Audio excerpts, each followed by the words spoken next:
अस्सलामुअलैकुम। Welcome to digital design mentor और मैं हूं आपका टीचर फैसल उस्मान आपके साथ। तो जनाब, आज की क्लास में हम इलस्ट्रेटर के कुछ टिप्स एंड ट्रिक्स के बारे में सीखेंगे। तो चलते हैं अपने लेक्चर की तरफ। तो जनाब देखें, सबसे पहले हमारे पास है आर्क। तो यहाँ से हम ले लेते हैं टूल बार में से आर्क को और हम एक आर्क ड्रॉ करते हैं। अगर आप शिफ्ट को प्रेस नहीं करेंगे तो देखें इसका शेप जो है वो अच्छा नहीं बनेगा। ठीक है, तो अगर आप शिफ्ट को प्रेस कर देंगे तो बिल्कुल ये आर्क बनेगा। अच्छा, अगर आप चाहते हैं कि इसको रिफ्लेक्ट करना तो F को प्रेस कर दीजिए आप। मैंने शिफ्ट को तो प्रेस रखा हुआ ही है ताकि ये आर्क बिल्कुल सही बने। और अगर आप F को प्रेस कर देंगे तो इसको रिफ्लेक्ट कर सकते हैं आप। देखें इस तरह से। हो सकता है कि शायद आपको ये चीज़ मालूम ना हो। अगर आप F को प्रेस करेंगे तो देखें ये रिफ्लेक्ट हो रहा है, ये रिफ्लेक्ट हो रहा है, ये देखें इस तरह से। और अगर आप स्पेस बार को भी प्रेस कर दें तो फिर आप इसकी जगह को भी चेंज कर सकते हैं। अगर मैं स्पेस बार से हाथ हटा लूँ तो अब इसकी जगह चेंज नहीं होगी। ठीक है, देखें आप ये भी इस तरह से भी आप रिफ्लेक्ट कर सकते हैं। देखिए मैंने शिफ्ट को प्रेस किया, माउस को मैं लेके गया राइट की तरफ तो देखें ये रिफ्लेक्ट हो गया। अगर माउस को मैं लेके जाऊंगा लेफ़्ट की तरफ तो देखें ये रिफ्लेक्ट हो गया। और अगर आप F को प्रेस करेंगे तो इस तरह से भी आप ये कर सकते हैं। देखें F को इस तरह से रिफ्लेक्ट हो जाएगा ये। ठीक है, और अगर आप शिफ्ट को प्रेस रखें और माउस को इधर लेके जाएं तो देखें इस तरह से ये भी रिफ्लेक्ट ही हो रहा है लेकिन अपनी जगह चेंज नहीं कर रहा है ये। ठीक है, और अगर आप स्पेस बार को प्रेस कर देंगे साथ साथ तो फिर आप इसको जगह भी आप इसकी चेंज कर सकते हैं। ठीक है, F को प्रेस करें तो देखें इस तरह से रिफ्लेक्ट होगा ये। और अगर आप माउस को सिर्फ यहाँ लेके जाएं लेफ़्ट की तरफ तो देखें ये भी रिफ्लेक्ट हो गया। और यहाँ लेके जाएं राइट की तरफ तो ये भी रिफ्लेक्ट हो जाएगा। और अगर आप माउस से हाथ हटा लें तो ये ड्रॉ हो जाएगा। ये देखें ये ड्रॉ हो गया। ठीक है, अब आ जाते हैं हम नाइफ पे। ठीक है जनाब, तो इसके लिए हम ऐसा करते हैं कि एक रेक्टेंगल ड्रॉ कर लेते हैं। ये देखिए हमने एक रेक्टेंगल ड्रॉ किया है और इसमें हम कलर भी वाइट कर लेते हैं। फिल कलर हम कर लेते हैं इसका वाइट। अच्छा, सबको पता है कि नाइफ टूल जो है वो इरेगुलर कटिंग करता है इस तरह से देखें।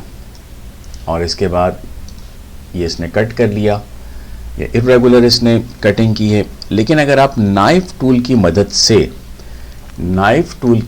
से अगर आप चाहते हैं कि ये बिल्कुल स्ट्रेट कटिंग करें तो इसके लिए फिर आपको क्या करना होगा, ऑल्ट और शिफ्ट इसको प्रेस करना होगा। और इसके बाद देखें आप कटिंग कर लें इसकी। ये देखें और यहाँ से भी हम कर लेते हैं और इधर से भी कर लेते हैं। अब आप ले लें आप सिलेक्शन टूल। तो देखें इसने ये कटिंग कर दी, ये कटिंग कर दी, ये कटिंग कर दी। देखें इसने ये।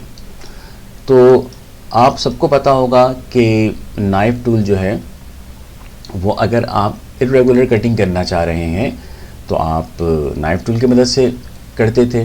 लेकिन आप नाइफ टूल की मदद ही से अगर आप स्ट्रेट कटिंग करना चाहते हैं तो फिर आपको ऑल्ट और शिफ्ट का सहारा लेना पड़ेगा।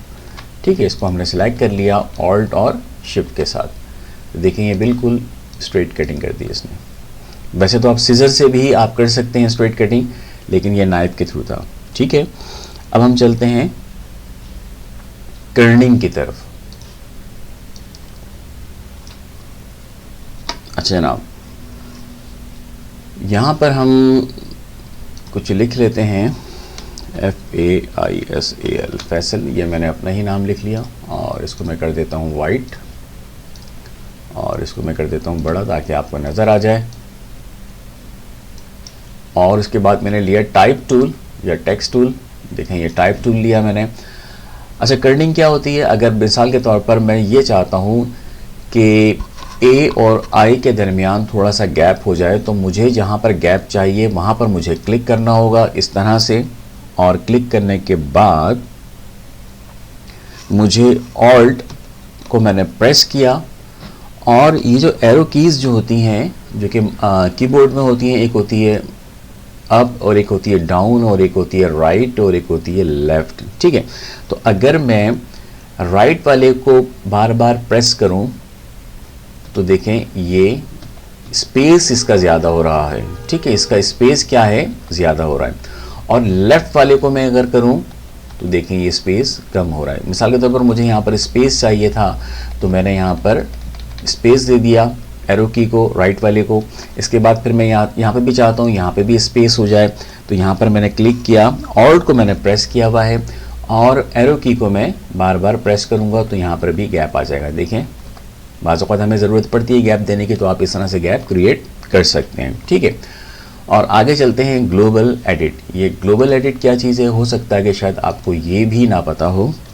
तो हम चलते हैं, एक हम बना लेते हैं यहाँ पर स्क्वायर इस तरह से, और इसके बराबर में हम सर्कल क्रिएट कर लेते हैं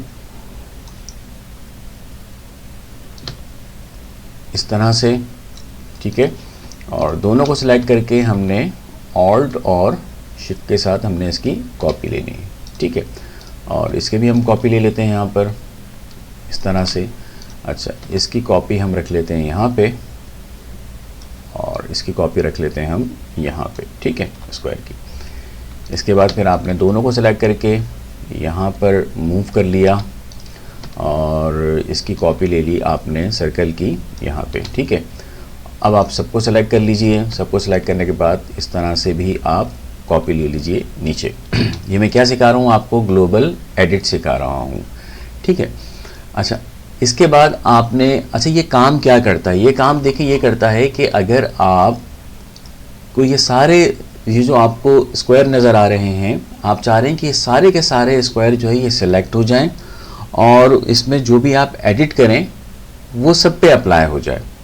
तो आपने किसी भी एक स्क्वायर को पिक कर लिया, सिलेक्ट कर लिया।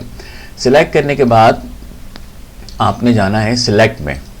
ठीक, और यहाँ पर लिखा हुआ देखें स्टार्ट ग्लोबल एडिट। तो देखें जितने भी ये स्क्वायर हैं ये सारे के सारे सिलेक्ट हो गए। अब क्योंकि मेरा जो पीछे का जो बैकग्राउंड है ये ब्लू है इसलिए आपको नज़र नहीं आ रहे, लेकिन ये सारे के सारे स्क्वायर जो हैं ये सिलेक्ट हो गए। अगर मैं इसको मूव करूं तो देखें आपको पता चल जाएगा। ये देखें ये सारे के सारे मूव हो रहे हैं। ठीक, अब मैंने क्या किया, अब मैं ये चाहता हूं कि यहाँ से ले लिया मैंने पेन टूल। पेन टूल लेने के बाद मैं एक एंकर पॉइंट को डिलीट कर देता हूं। तो देखें सब पे इफेक्ट हुआ, इसका सब पे अप्लाई हो गया। तो ये बहुत ही ज़बरदस्त चीज़ है ग्लोबल एडिट के नाम से, जैसे यहाँ पर भी लिखा हुआ है ग्लोबल एडिट। तो आप एक को चेंज करेंगे सारे का सारा चेंज हो जाएगा। ठीक है, अगर आप शेप को चेंज करेंगे या छोटा करेंगे या आप बड़ा करेंगे तो वो सब पे इफेक्ट होगा। देखिए मैं अगर ऑल शेप के साथ इसको छोटा कर दूँ तो ये सारे छोटे हो जाएंगे। इसी तरह से आप सर्कल को भी कर सकते हैं। ठीक है, अब आ जाते हैं हम स्मार्ट गाइड की तरफ। स्मार्ट गाइड, जब भी आप काम करें एडोबी इलस्ट्रेटर में तो आपने सबसे पहला काम करना है कि स्मार्ट गाइड को आपने एक्टिव कर लेना है, और इसका शॉर्टकट है कंट्रोल यू। और ये कहाँ पर होता है, ये व्यू में होता है। देखें यहाँ पर स्मार्ट गाइड ये एक्टिव है मेरा, कंट्रोल यू। ठीक है, तो इसको आप एक्टिव कर लिया करें। यहाँ से हम ले लेते हैं रेक्टेंगल। ये हमने एक रेक्टेंगल बनाया या स्क्वायर बना लें, जैसे भी आपकी मर्ज़ी है। और इसके बाद फिर हम इसको थोड़ा सा जूम कर लेते हैं। अब मैं इसको मूव कर रहा हूँ, देखें ऑल्ट शिफ्ट से मैं इसकी कॉपी ले रहा हूँ। ठीक है, ये मैंने कॉपी ली इसकी। अब देखें आप यहाँ पर आपको एक पिंक लाइन शो हो रही होगी, पिंक लाइन। तो इसका क्या मतलब, इसका मतलब है कि बिल्कुल इसके एजेस पे जाके ये फिक्स हो गया ये।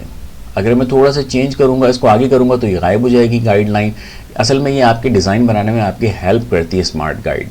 ठीक है, तो ये देखें यहाँ पर ये पिंक लाइन आ गई, तो इसका मतलब बिल्कुल ये फिक्स यहाँ पर ये फिक्स हो गया ये। अब यहाँ पर लाके आप इसको छोड़ दीजिए।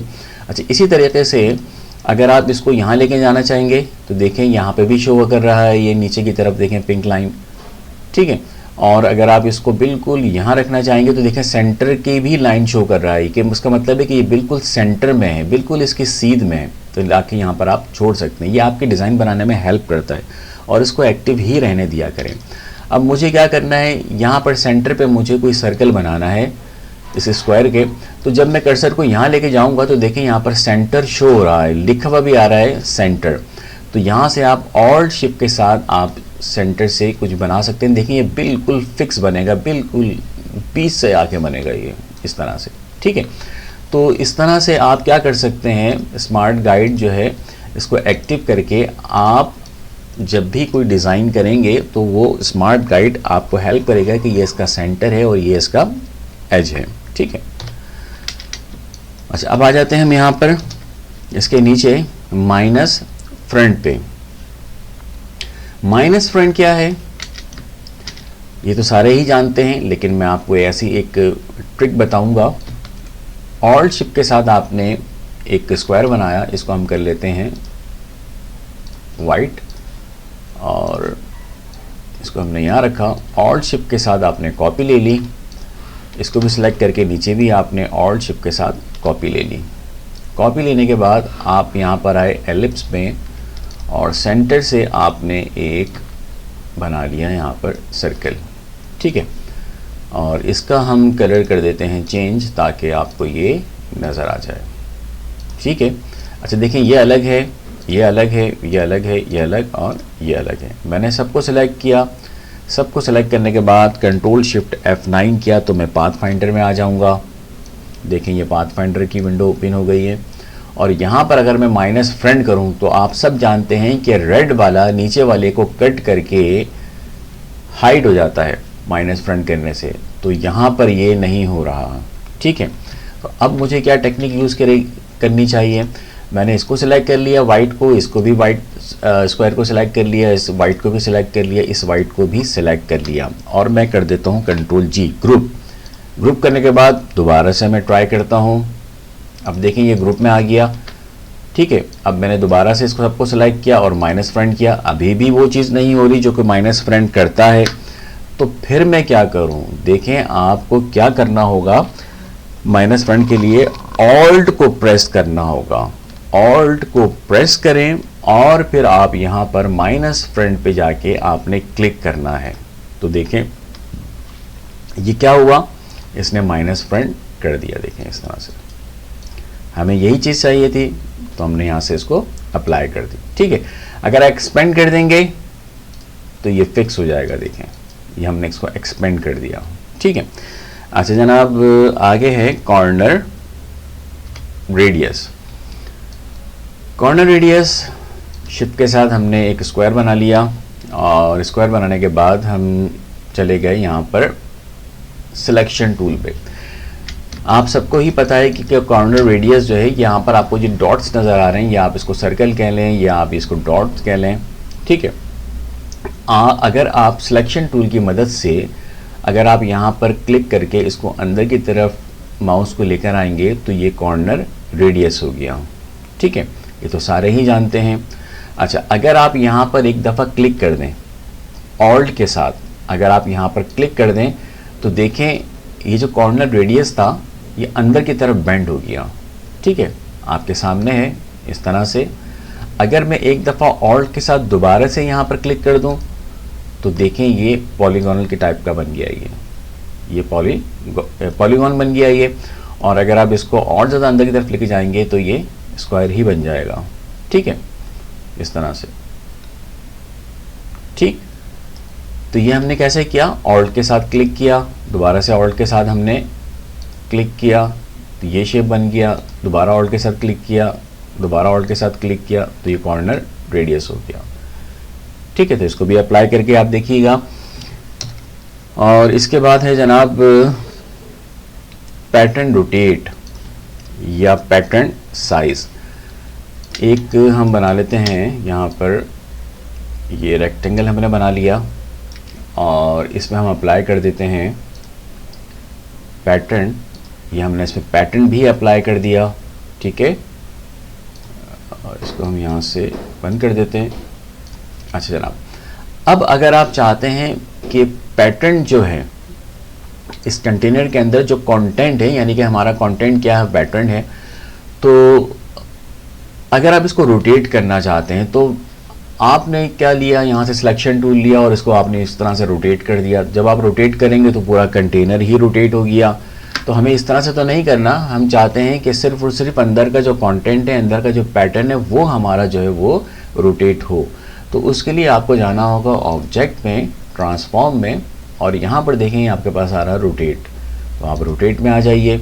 रोटेट में आने के बाद यहाँ पर देखें एंगल है, यहाँ से आप एंगल को चेंज कर सकते हैं, ठीक है। लेकिन अभी भी क्या हो रहा है, अभी भी हमारा कंटेनर रोटेट हो रहा है। हम तो ये चाहते हैं कि सिर्फ क्या चेंज हो, कंटेंट हो।